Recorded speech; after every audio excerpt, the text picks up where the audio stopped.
não só numa comunhão presencial, mas de espírito, com o mesmo sentimento, para adorarmos o Senhor, para louvarmos o nome do nosso Deus. Lembrando os irmãos que a nossa reunião de oração presencial voltou a funcionar. Então, na sexta-feira, nós teremos aqui a reunião de oração.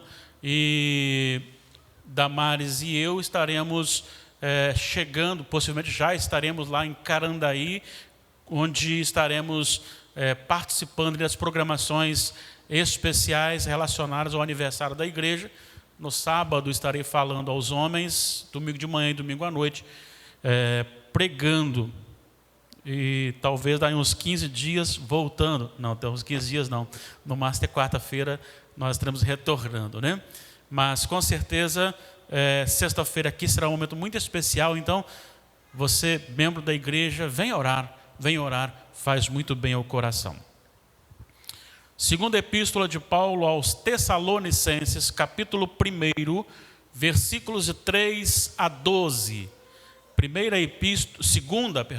Segunda epístola de Paulo aos Tessalonicenses, capítulo 1, 3 a 12.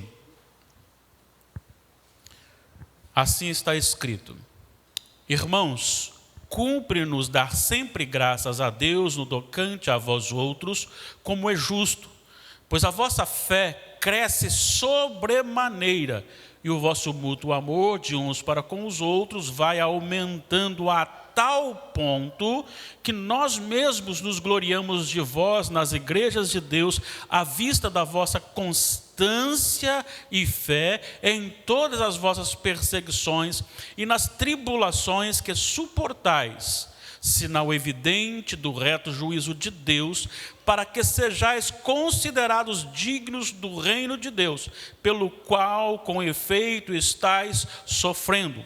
Se de fato é justo para com Deus que Ele dê em paga tribulação aos que vos atribulam, e a vós outros que sois atribulados, alívio juntamente conosco, quando do céu se manifestar o Senhor Jesus com os anjos do seu poder, em chama de fogo, tomando vingança contra os que não conhecem a Deus e contra os que não obedecem ao Evangelho de nosso Senhor Jesus.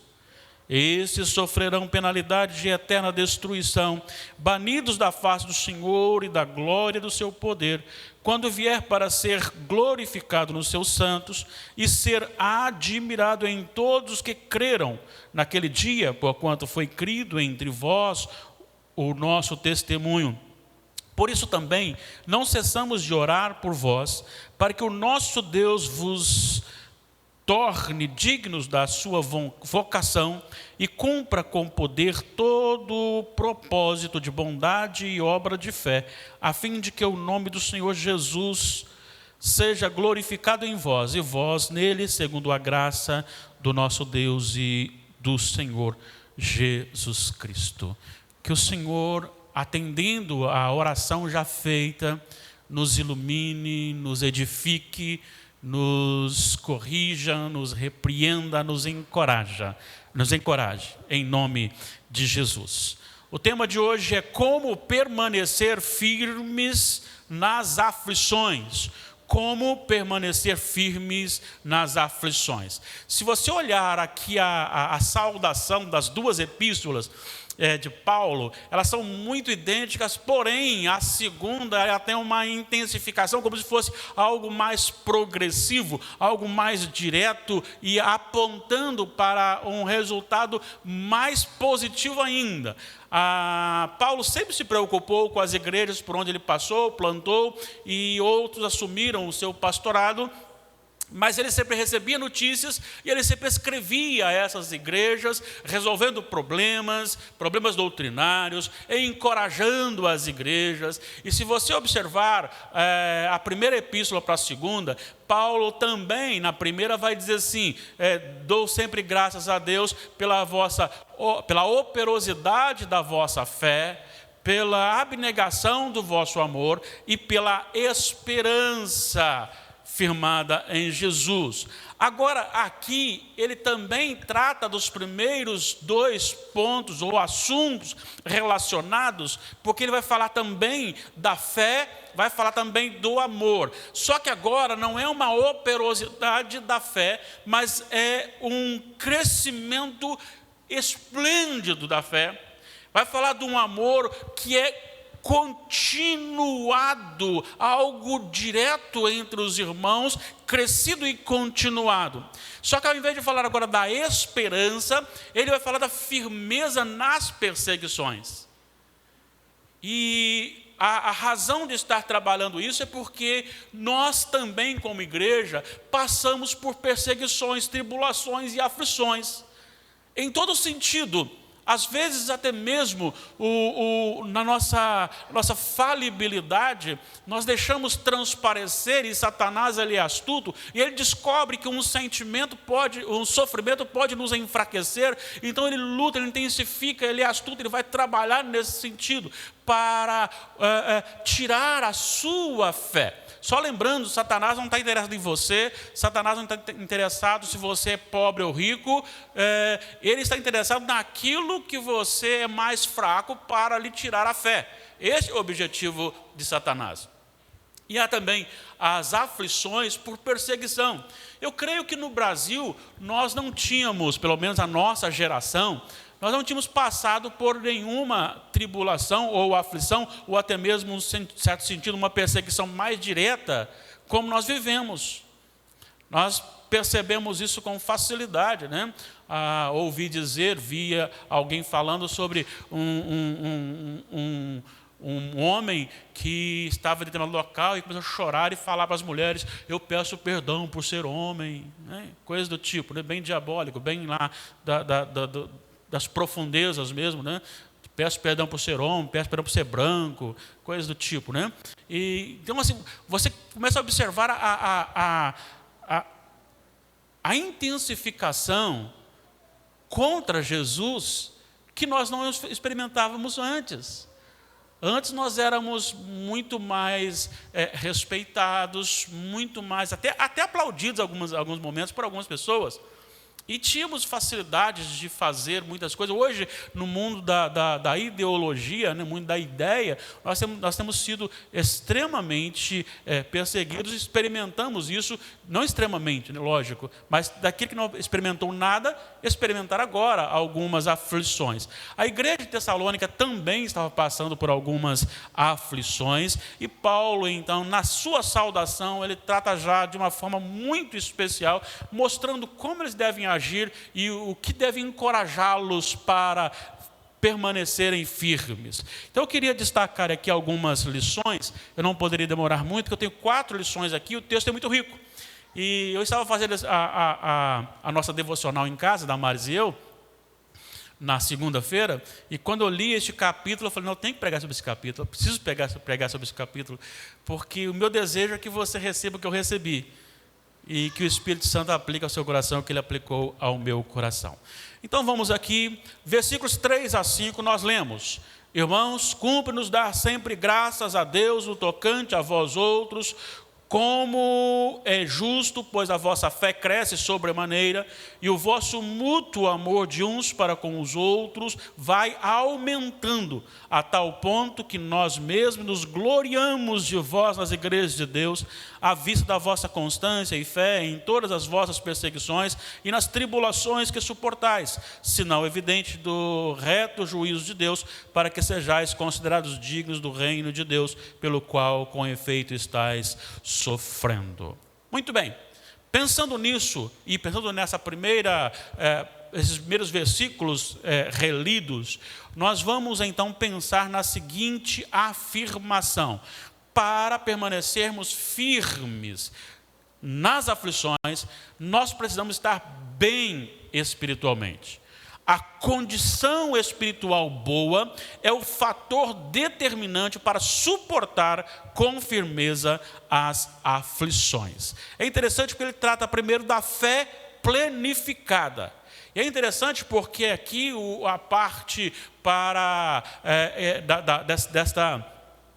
desta fé que está crescendo, O original ele traz um sentido de algo que é dinâmico, algo que é vigoroso, algo que está em constante crescimento.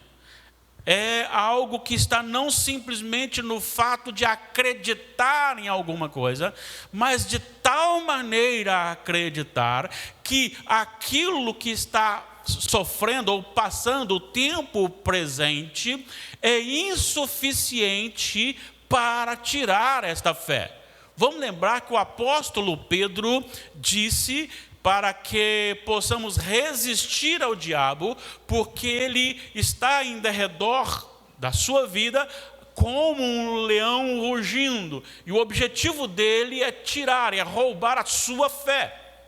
Vamos lembrar que o Senhor Jesus, com o mesmo Pedro, e talvez seja por isso que Pedro tenha lançado lá com a sua pena este versículo, é que em Lucas registra isso, Jesus, depois de Pedro falar assim, eu vou contigo até a morte e tal coisa, Jesus fala assim, olha, na verdade, Satanás pediu vocês para serem peneirados, e eu roguei por ti para que a tua fé não desfaleça. Ou seja, a grande questão é colocar Pedro numa peneira para que Pedro ficasse e a fé de Pedro saísse. E aí então ele estaria destruindo, derrotando o apóstolo Pedro. A grande questão é que fé não é aquilo que nós temos aprendido ou vivenciado. Nós cremos em pessoas que acham que a palavra de poder, se eu determinar vai acontecer. Se eu falar, não pode falar a palavra tal, se falar a palavra tal, vem maldição. A palavra em si não tem nenhum poder. Na verdade, muitas pessoas creem, acreditam e vivem numa bolha de que se eu acredito que Deus pode tudo, Ele vai fazer na minha vida, independentemente do que eu esteja fazendo ou servindo. E a verdadeira fé é algo que mexe com a natureza. Então, eu não só creio em Deus soberano, mas os meus olhos são desvendados a tal ponto que agora eu desejo ir contra o meu desejo, porque sei que aquilo que Deus tem para mim é o melhor. Então aqui ele está falando de uma fé que cresce, e a nossa tradução então usa sobremaneira. Ele fala também desse amor aumentado, e aqui foi traduzido então no nosso chamado gerúndio, que tem a mesma ideia do original, que é um tempo presente, que é ato realizado com significado contínuo. Então, o amor da igreja, dos irmãos de Tessalônica, não só era um amor vivenciado à distância ou pontuais, mas era um amor mútuo e em crescimento, em andamento, aumentando a cada momento. Presta atenção, uma fé que cresceu muito, sobremaneira. A palavra no original diz respeito à plenitude, e esta fé, ela resulta agora numa ação de amor aumentado, não, aumentando. É aquela questão sempre de nunca chegar a um estágio de pensar que já estou bem espiritualmente, já amei suficiente o meu irmão, agora é a hora dele devolver este amor. Não, é algo de pensar no desenvolvimento, independentemente do outro, está sempre amando e amando em crescimento, em crescimento. Agora veja bem, ele também fala dessa fé constante, que está aqui no versículo 4, ele vai dizer assim, a tal ponto que nós mesmos nos gloriamos de vós, nas igrejas de Deus, à vista da vossa constância e fé. Veja bem, a palavra constância aqui, ela tem um significado de não no sentido de ferir pessoas, mas é uma constância agressiva, progressiva, ativa. Em meio às tribulações, quanto mais sofria-se pela aflição, mais a pessoa crescia na convicção de Deus, na firmeza do Evangelho, naquilo que o Senhor estabeleceu. Quantas vezes nós lemos na história de homens que prefiguraram como reformadores, homens que assumiram posições de preparar, de certa forma, a reforma protestante, a ponto de serem até queimados vivos. Aqueles homens, por exemplo, tem uma fala que se atribui a Lutero: você precisa negar o seu escrito. Ele fala: se vocês me provarem pelas escrituras que eu estou errado, eu negarei. A grande questão aqui é que os tessalonicenses também estavam neste contexto de uma operosidade de fé, de crescimento, de algo agressivo no sentido bom da palavra, ativo no sentido da palavra, de caminhar, e quanto mais eles sofriam, mais fiéis a Deus eles eram. E aí você tem aqui, segundo alguns comentaristas, comentadores que são capazes de estudar com minúcias a língua original, eles dizem que o sentido do termo que foi traduzido como constância é um sentido de que não só há um crescimento, um fortalecimento à medida que vai recebendo a aflição, mas este viver para Deus, que surge e que resulta em uma perseguição ou numa aflição, é vivido também com alegria. Não é aquele que negócio: tadinho de nós, estamos sofrendo, como é difícil ser crente, Não. É entender que estavam vivendo ali para Deus. O fim principal da existência daqueles homens e mulheres era a glória de Deus. Então, estar sendo afligidos por causa de Jesus, isso fazia com que a fé cada vez mais se fortalecia. Então havia uma firmeza na fé em meio à tribulação, e uma conduta digna. Olha só o versículo 5: sinal evidente do reto juízo de Deus, para que sejais considerados dignos do reino de Deus, pelo qual com efeito estais sofrendo.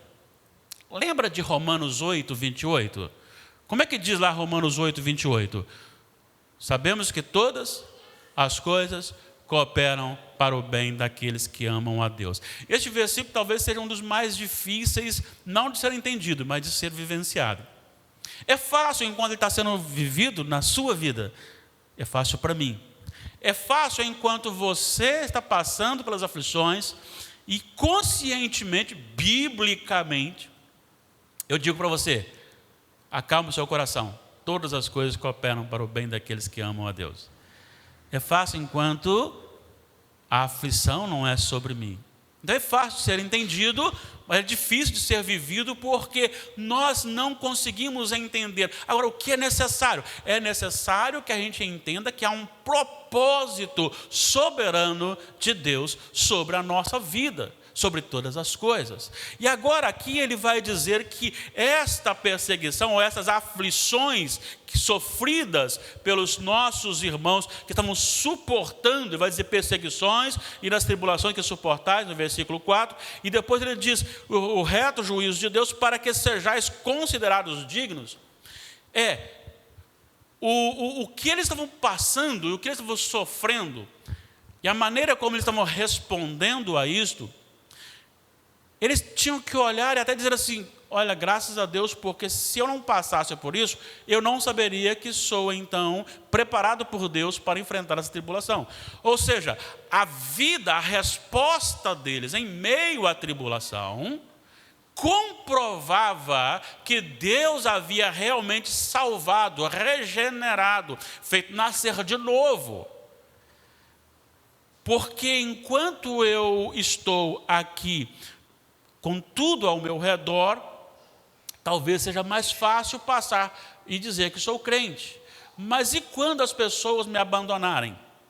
E quando perder o emprego? E quando a enfermidade bater na porta? Então, quando eu começo a passar... E aí eu pergunto uma coisa. Será que a igreja presbiteriana do Brasil, as igrejas evangélicas do Brasil, estão preparadas, por exemplo, de repente alguém chega e diz assim, não é, tá? Não é. Mas vamos pensar que seja. Chega e fala, olha, você só poderá ser imunizado desse vírus, tem aqui, está aqui, ó, está na minha mão, se você negar a Jesus. Só que se você não for imunizado, você não poderá entrar no supermercado para comprar. Você não poderá trabalhar. Então está aqui a sua resposta. Ou você nega e aí então você tem acesso a tudo, ou você não terá mais acesso. Qual seria a nossa resposta? Será que ainda assim nós permaneceríamos fiéis ao Senhor? Sabe, irmãos, olha para a vida de Jó. E vou dizer uma coisa, né? Ele não tinha a revelação que nós temos hoje. Porque Deus é misericordioso com você e comigo. Porque Ele já nos deu o Apocalipse. Ele já nos deu o Apocalipse. E Ele já falou o seguinte, pode ser fiel, porque João já te viu lá no céu, na visão do céu, dos glorificados, a igreja estava lá, então com certeza eu estava lá. Então tem certeza que a igreja é vitoriosa. Mas Jó não sabia nem por quê, até porque as pessoas começaram, por causa do seu pecado, por causa do seu pecado. E aí, será que é? Será que não é? Seja qual for a sua aflição, será que nós estamos aptos? Porque quando nós somos fiéis em todo tempo, isso revela que a nossa conduta comprova que somos filhos do reino de Deus. A segunda lição está nos versículos 6, a segunda parte, e versículos 7 a 9. A segunda parte onde está dizendo assim, quando do céu se manifestar o Senhor Jesus com os anjos do seu poder, em chama de fogo, tomando vingança contra os que não conhecem a Deus e contra os que não obedecem ao Evangelho de nosso Senhor Jesus, esses sofrerão penalidade de eterna destruição, banidos da face do Senhor e da glória do seu poder. Como então permanecer firmes em meio às aflições? Em primeiro lugar, como já falamos, estar bem espiritualmente. Em segundo lugar, crer que a justiça de Deus será realizada, aplicada, cumprida. Sabe, uma coisa é você não julgar as pessoas, não condenar as pessoas. Judas fala que na briga do arcanjo com Satanás pelo corpo de Moisés, Miguel diz assim, o Senhor te repreenda. Nem ele se atreveu a fazer alguma coisa contra. No entanto, toda a igreja precisa esperar a justiça de Deus ser aplicada também sobre os inimigos de Deus. Porque senão a Bíblia não se cumpre. E ele está dizendo aqui que justamente isso, o que vai fortalecer os tessalonicenses e a igreja do Senhor hoje, é a certeza do juízo ministrado sobre os inimigos de Deus. Isso é um fator encorajador para os que sofrem por Jesus. João diz que as almas dos decapitados estão clamando lá no céu pela justiça. E a resposta é, fiquem quietos, acalmem-se, porque ainda há mais pessoas para morrerem. Assim que o número fechar, nós passamos a régua, mas é até agora, até lá fique calmo, espere aí. Ou seja, há sim a necessidade dessa justiça ser aplicada, e é isto que a igreja não está atenta muitas vezes, porque tem muitas pessoas na igreja que vivem, quando eu estou falando de igreja, não estou falando aqui, igreja local, estou falando de forma geral, que vivem, muitas pessoas vivem para este mundo, vivem inteiramente para este mundo. Só você olhar o investimento que nós fazemos. Como nós investimos? Investimos muito mais para aqui. E às vezes esquecemos, porque, como Pedro falou, parece ser demorada a vinda do Filho do Homem. Não, porque para o Senhor um dia é como 1000 anos e 1000 anos como um dia. A grande questão é que nós temos que trazer à memória que o Senhor ministrará a sua justiça. E olha só o que ele vai dizer aqui. Primeiro, será um juízo retributivo. Ou seja, ele vai como que pagar.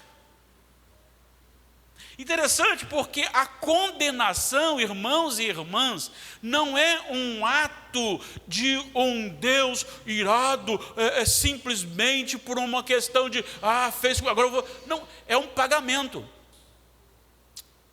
Eu vou só pedir licença para a gente dar uma viradinha. Romanos, acho que é 6, 23. Por favor, se você achou aí, por favor, coloque na tela para nós. Romanos 6, 23. Olha a primeira parte, como está escrito neste versículo. Porque o salário do pecado é a morte. Então a questão da morte no sentido espiritual, condenativo, é uma questão de salário, ou de méritos, ou merecimentos. É uma questão de que aquele que receber a condenação eterna, receberá o pagamento daquilo que ele merece. Então a primeira coisa que nós vemos aqui é justamente isto: será retributivo esse juízo de Deus. Gálatas 6:7, tudo que o homem semear, isso também colherá. Será uma justiça vingativa. E quando eu estou falando de vingar aqui, eu estou falando no sentido de que Deus vai ministrar com ira, ou a sua ira, que é justamente o salário que esses pecadores merecem. Ele estabelece aqui 2 tipos de pessoas. Primeiro, aqueles que não conhecem deliberadamente a Deus. E não conhecer a Deus aqui não é uma pessoa inocente. Primeiro, vamos lembrar de Romanos 1, que vai dizer que a criação de Deus é suficiente para que todas as pessoas conheçam a Deus. Certo? Então, não conhecer a Deus é um ato de rebeldia, e é um ato, ao criar um novo Deus, algo para ser adorado, vem a idolatria. Trocar Deus pela sua criação, o Criador pela sua criação, isto é idolatria. E vamos lembrar que o pecado central do homem é justamente a rebeldia, é opor-se a Deus. O segundo tipo de pessoas aqui são aquelas pessoas que desobedecem ao Senhor Jesus. Algumas pessoas pensam que Paulo estava aqui se referindo ao primeiro grupo como gentios e o segundo grupo como judeus. Eu particularmente, e não vai fazer diferença também se for, mas particularmente eu penso que aqui ele está falando no sentido geral das pessoas, todas aquelas que negam o Senhor Jesus. Todos aqueles que negam o Senhor Jesus. E aí você tem muitos crentes hoje que vivem a vida na igreja, mas que não se curvam diante do Senhor Jesus.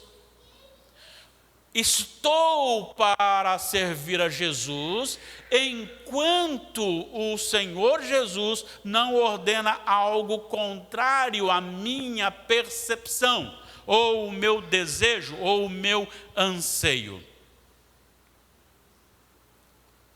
Quantas vezes, talvez você tenha ouvido isso, como eu já ouvi, alguém resolve abandonar o seu cônjuge e viver com outro. E aí, quando você vai conversar, ele diz: Deus não quer que eu seja infeliz. Algumas pessoas, por ignorância talvez, são capazes de fazer o seguinte: de alguém que era evangélico, trai o seu cônjuge, vai morar com essa pessoa que não é o seu esposo ou sua esposa, e aí então, quando vai nascer o filho, as pessoas crentes começam: que lindo, parabéns para o casal, que casal lindo. Será que dá para parabenizar um casal que está num relacionamento de adultério? Nada a ver com a criança não tem nada a ver com os pais. Mas a questão é, há um apoio. E aí, voltamos agora para a nossa televisão. Eu espero que aqui não tenha ninguém que não veja nem novela, principalmente o tal do BBB 21. 21, acho que é o negócio aí. O negócio é tão demoníaco que você começa a torcer.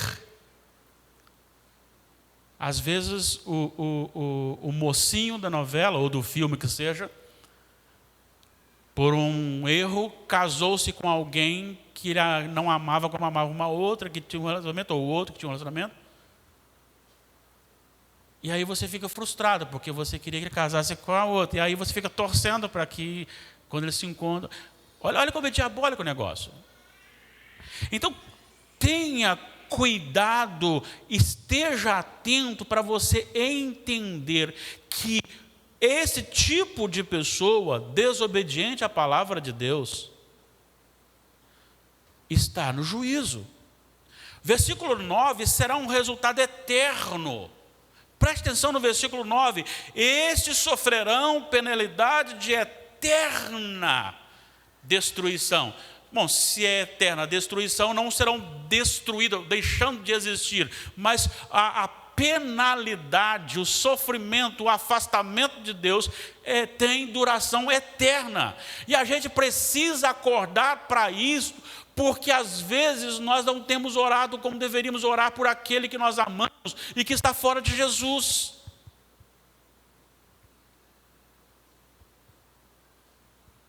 Lembrando que não há impossível para Deus na conversão.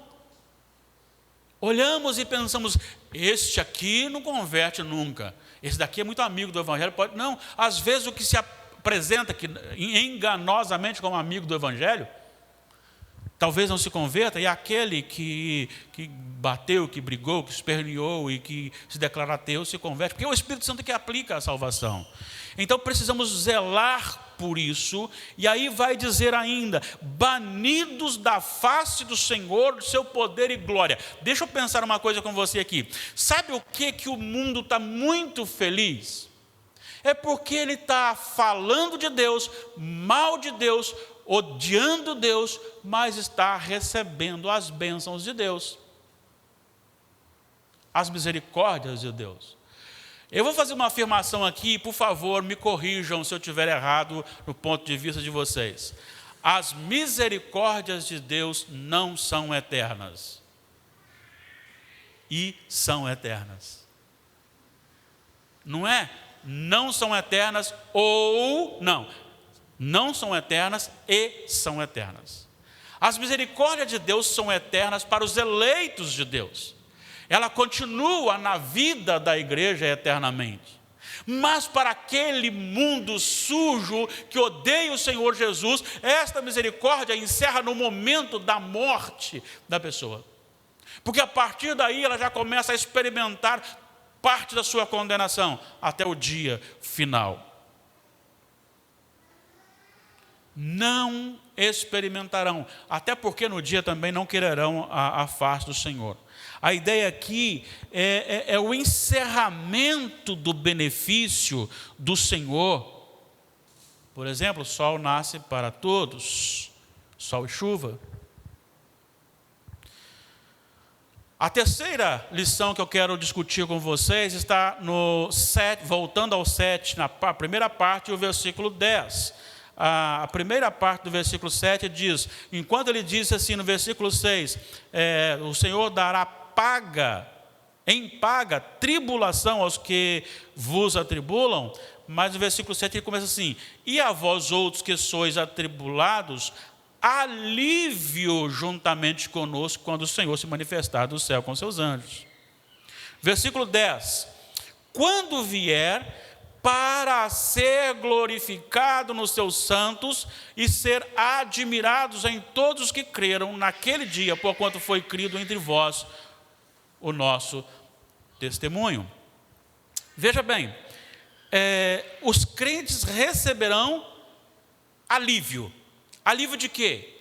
Alívio da tribulação, das aflições, das perseguições, do pecado, do próprio pecado que assedia, que muitas vezes nos machucam. Há poucos dias mesmo eu estava falando sobre a questão bem-aventurados que choram, e eu referi-me justamente a esta possibilidade. Quando eu olho para a graça de Deus sobre a minha vida, o próprio Deus, no seu Filho, vindo até a terra, submetendo-se à forma humana, nascendo de mulher, submetendo à lei, passando por todas as tentações, todos os sofrimentos, morrendo na cruz, ressuscitando e me regenerando pelo Espírito Santo, do seu Espírito Santo. E aí, quando eu ainda olho para mim e ainda peco, isso me arranca lágrimas. Isso me faz chorar, isso me faz entender que eu preciso viver mais e mais para o Senhor. Mas por outro lado, veja bem como ele está dizendo o seguinte, eu recebo agora, a partir do momento da minha morte ou da volta do Senhor Jesus, do grande julgamento, eu recebo alívio de todo o sofrimento, não é só o sofrimento relacionado ao pecado, mas todo o sofrimento. Há um pecado específico, né? Mas todo o sofrimento. É por isso, irmãos, que nós precisamos, como cristãos, olhar a morte, sim, como repulsa, porque nós não nascemos para morrer e ela machuca o nosso coração, mas quando morre alguém nosso que está no Senhor Jesus, nós precisamos olhar com um olhar diferente. Nós precisamos saber que aquele meu irmão, minha irmã, ou familiar, vai fazer muita falta, vai doer nosso coração? Vai. Só que se ele morreu no Senhor, ele já está aliviado de todo o seu sofrimento, inclusive das possíveis perseguições. Algo que a gente espera. Já imaginou o dia que você estiver no céu? Ou na nova terra, né? A nova terra. Bem-aventurados os mansos que possuirão a terra, né? Você não tem mais praga nas lavouras, você não tem mais enfermidades, mais dor, ninguém fica doente, ninguém morre, ninguém chora, ninguém fica desempregado, ninguém quebra na empresa, ninguém briga um com o outro, frustra-se um com o outro.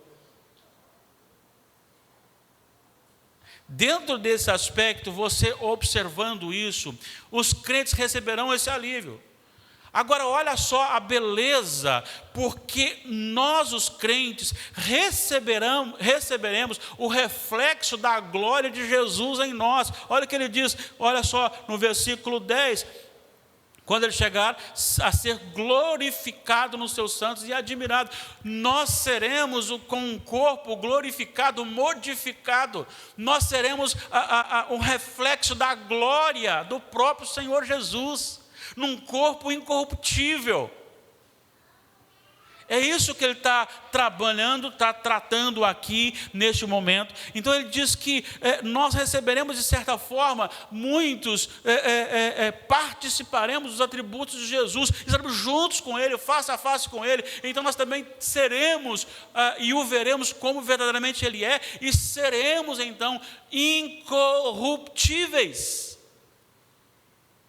Isso aqui é suficiente. Então você tem a questão da justiça aplicada, mas você tem agora a glória revelada, o seu corpo glorificado como algo para estar na sua vida, motivando a ser firme nas aflições. Para encerrar, versículos 11 e 12, encontramos: por isso também não cessamos de orar por vós, para que o nosso Deus vos torne dignos da vocação e cumpra com poder todo o propósito de bondade e obra de fé, a fim de que o nome de nosso Senhor Jesus seja glorificado em vós, e vós nele, segundo a graça de nosso Senhor Jesus Cristo.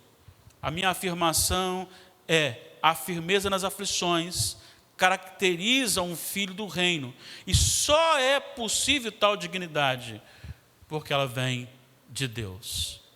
Paulo está dizendo o seguinte: vocês têm vivido uma vida digna do reino, mas eu vou orar para vocês para que vocês sejam fortalecidos nisso, para que vocês sejam habilitados nisso. Olha o que ele diz: não cessamos de orar por vós, para que o nosso Deus vos torne. Se você olhar o versículo 5, também está na voz passiva: sejais considerados dignos. Ou seja, a dignidade do povo de Deus é uma dignidade que vem de Deus para o povo de Deus.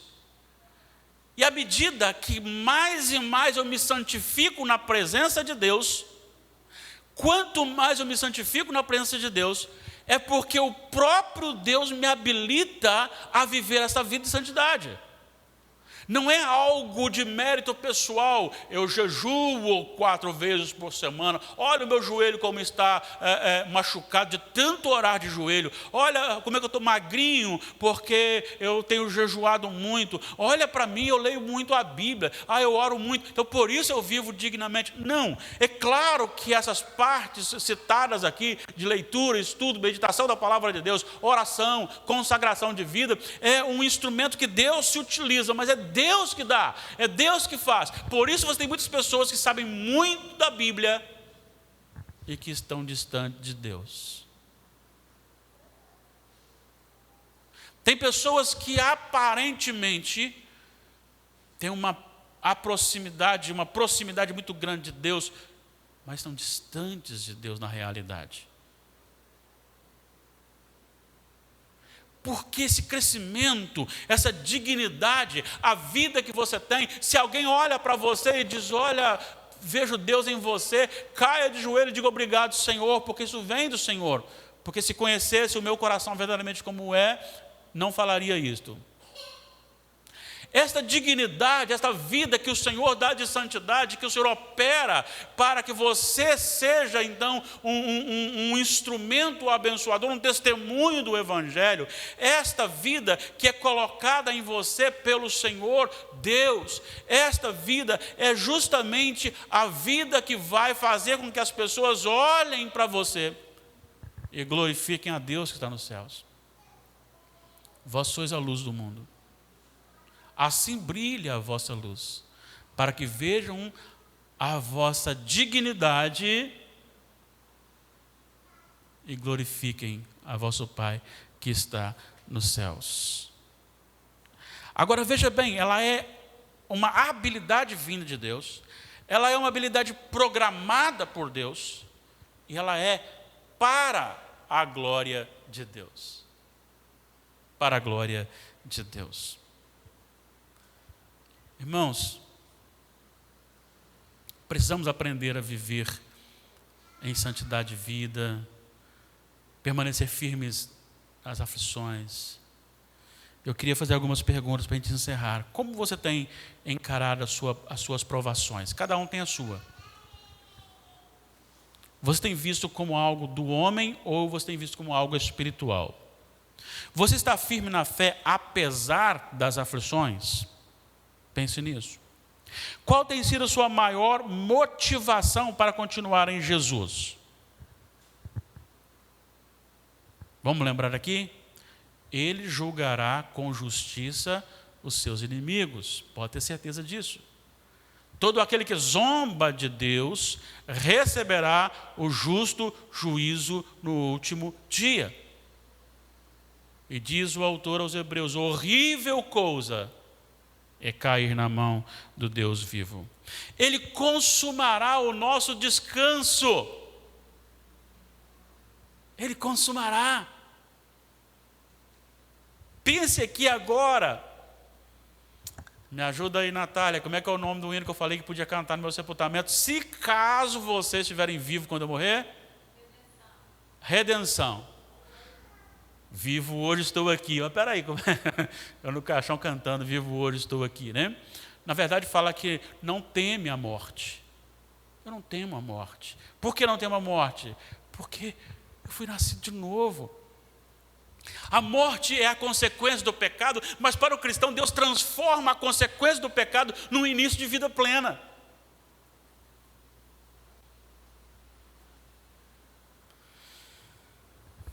Descanso eterno.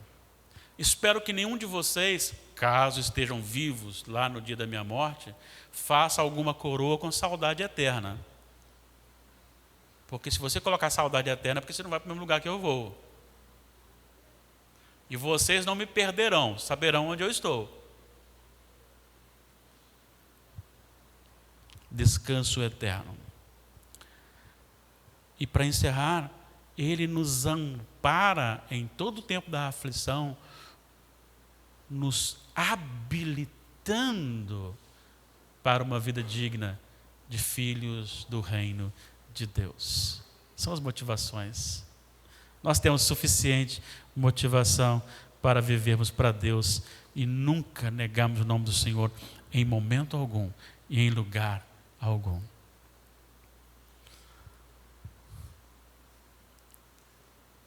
Eu sei que Deus trouxe você aqui. Se você está aqui porque Ele trouxe. Se você está me ouvindo também, me assistindo agora, porque Ele queria falar ao seu coração também. Mas às vezes a gente questiona, né? Por que os lugares estão vagos?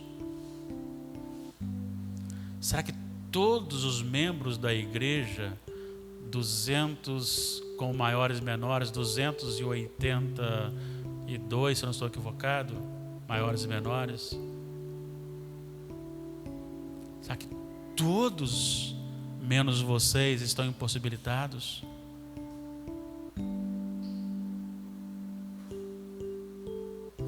Será? Ah, não, eu estou muito cansado. Deus te abençoe, Deus sabe o seu coração também. Você não vai para o inferno por causa disso, não. Mas eu estou falando de motivação. Eu estou dizendo de motivação. Eu estou dizendo de prioridade. Já viu quando nós temos uma prioridade na vida, nós passamos por cima até mesmo de dores?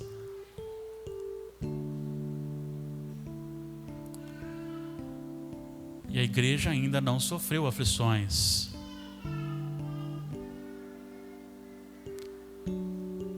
Deus os abençoe e abençoe aqueles que não vieram. Cada um sabe o seu motivo. Cada um responderá. Eu não estou aqui julgando quem não veio. Por favor, não me entendam mal. Só estou dizendo que a motivação de estar aqui, para mim, é algo maravilhoso. Algo maravilhoso. Vamos colocar em pé?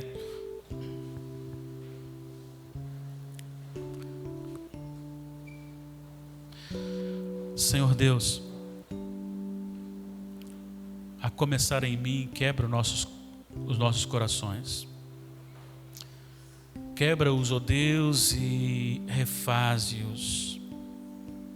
Renova-nos na Tua presença, para que a nossa vida, Senhor Deus, seja uma vida digna do Evangelho do Senhor Jesus.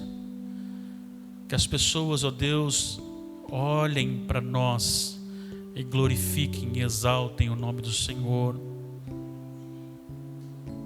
Senhor, a convicção da consumação, quando estaremos para sempre com o Senhor, é razão suficiente para dizermos não a nós mesmos e a todos aqueles que se levantam contra o Senhor. Ansiamos muito por este momento, quando estaremos então, Pai, frente a frente, e veremos Cristo, nosso Senhor, face a face.